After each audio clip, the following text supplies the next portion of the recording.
Let's talk Tanya for the 11th of Teves of a leap year.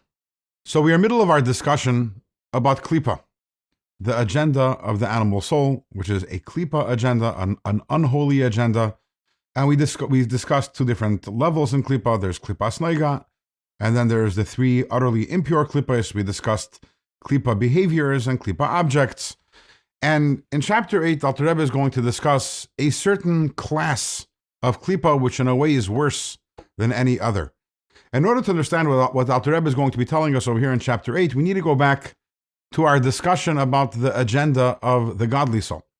So if you recall, we learned that the agenda of the godly soul is to unite with God, and that is through doing mitzvahs and studying Torah. However, in chapter 5, we explained there's a special unity with God, which comes specifically through studying Torah, and the reason for that is because when we learn Torah, we're not only experiencing God, we're not only engaging God, but we're actually ingesting and processing God. When we study Torah, God's wisdom and will becomes part of our being. And the same is true the other way around in terms of klippa.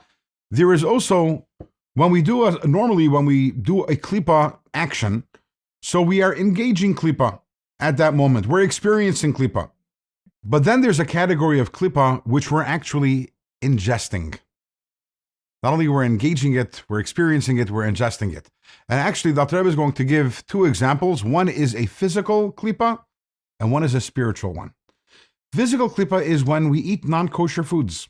Someone who eats non-kosher foods, what happens is the klippa becomes part and parcel of their being. It becomes part of their flesh and blood. And in this way, it's much worse than any other sin. It's worse than flipping on a light switch on Shabbos, for example, or wearing clothing which is shatnez, because over here the klippa is becoming part of the individual, part of the person, which is why it is so important to be so careful about eating kosher, because actually intention doesn't even matter over here. A person who eats poison, it doesn't make a difference whether they thought that it was a health supplement or a vitamin. The fact is they ate poison. Non-kosher food is spiritual poison, and therefore it is in a class of its own because it is ingesting the klippa. And then the Alter Rebbe continues and says there's also a spiritual klippa, and that is secular studies. When a person is studying secular studies, we're not talking about anything which is forbidden. We're talking about medicine, science, physics, or anything of that sort. So that discipline that the person is studying is klippa.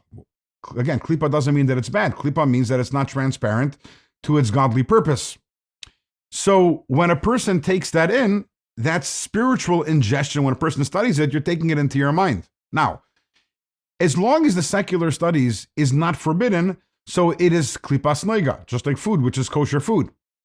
And just like kosher food, if done with the proper intentions, can be holy, and it can be actually, as the Alter Rebbe says, ko'elo chakarbon, it's like bringing a sacrifice to God.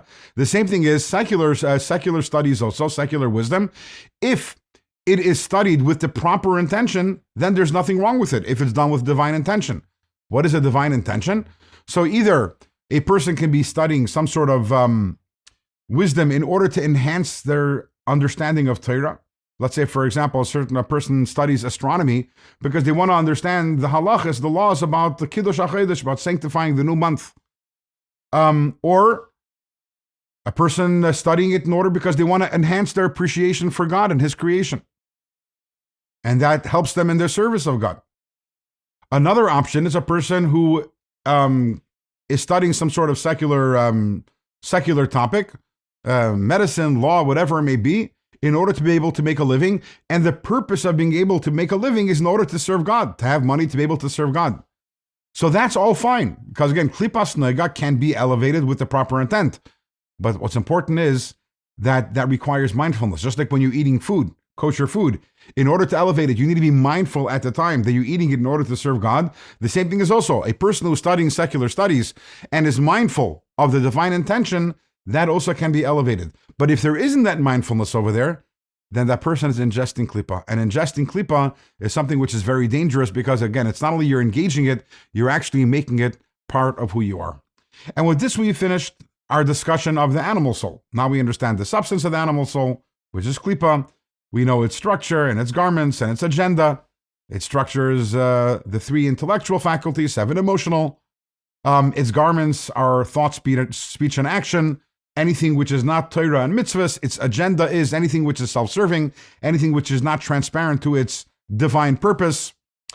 And we're almost ready to start talking about now the struggle between the godly soul and the animal soul and how they interact with each other. But first, tomorrow we will start chapter 9, and we'll have a brief piece where the Alter Rebbe is going to give us an important piece of information about the animal soul and about the godly soul, which will be important for us to know for future reference.